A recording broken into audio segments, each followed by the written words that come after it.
Hey everyone, it's John here from CNS Outdoors. Boating season's upon us now. Um, Wanted to talk about trailering and the safety that people should be doing with all their trailers, not just boat trailers, but any kind of trailer that you're going to be pulling behind your truck, your van, your car. So with that, I thought it'd be a good idea to have kind of a safety checklist that I go through and hopefully these are some things that'll save you some headache as you're taking her down the road. Um, we all see these accidents where boats are flying off the trailer, you get a flat tire. Some of these things can be prevented. So again, we're gonna go through this and talk a little bit here about some of the things that you can look for that might be able to prevent those. So let's get started. One of the first things you got to check for is your lights, of course, to make sure they're working. Now I'm doing this by myself, so it's a little hard to get the the brake lights on or turn signals. But yeah, make sure your brake lights are working, your turn signals, your hazard lights. That way people behind you know what's going on. So there's your first thing to look for. Pretty self-explanatory. And with that black thing hanging down, that's my tie-down strap. Now it's pretty important to have those, especially if you're going down the interstate there at 70 miles an hour or more. I don't like the ratchet ones. I like these little snap down ones myself. That way you're not over tightening, but they keep it down pretty steady.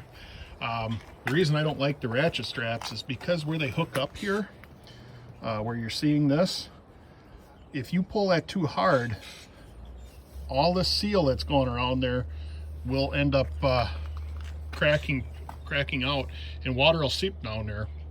Eventually you'll rot out your transom. So it's something that people don't even think about. They crank them down because they think they need to be as tight as can be, when in reality you just want it to be, snug. That's all you need. Next thing you want to check for is that transom saver. I like this style. Takes a little less weight off the motor, on the back end, so it's not bouncing around. There are different styles, and I have a different set that's on my bass boat, but I think I'm going to go back to these. The other style, they'll go on your rams. I don't have that here on this particular motor, but they'll go on your rams back in here. But that doesn't take the weight off of your motor from your transom. So for trailering purposes, I always put my motor into gear. It's not spinning around, causing that lower unit to be getting heated up. You wouldn't believe how fast those things go around. Check for your kill switch. We all got these little ropes by law. We're supposed to have them on there, these little tethered cords. But if you're going to be going long distances or any distance at all, it's usually a good idea to either tuck those away and put them in someplace, or make sure that it's tied down. Like here, I usually tie this onto one of the cables so that way it doesn't fly off of there. Nothing worse than getting to your destination. You want to go boating and you don't have that kill switch there. So that's another good one to make sure you're put away. And of course, we're going to check the tires, make sure that there's plenty of air in them. One thing that a lot of people forget to do is check down here for their bearings. Make sure that the bearings are all good and packed in. Some of us got depth finders on our boat. When you're going to trailer them, make sure you take those things off. They're not on there with just a couple screws, and if you haven't paid much attention to it bouncing around out on the river, we'll loosen them up. So now, if they don't have those all tightened down, here's what holds it on. Your cable, your power cables. Well, that's just as good as gone. If you're trailering down the road there at about 70 miles an hour, it flies off. It's going to end up in somebody's windshield, so we don't want that. So make sure you take those off and then fasten them down once you get to where you want to be. If you got a trolling motor like I do, make sure you got some kind of a strap holding it down, so that way it's not bouncing all over the place. And I use just bungee cords, as you can see, but they do have straps that'll actually keep that down too. Again, They take a heck of a beating when they're out on the water. And if you're running down the roads, especially in the spring, we all know that the pothole season's here. So, you know, hate to see you flip one of the trolling motors off your boat. And with that being said, make sure that these screws are nice and tight, holding it down into the boat itself. Check your straps there, the tie-down straps. Make sure that this is not frayed up. You know, some people use a rope and ropes get dry.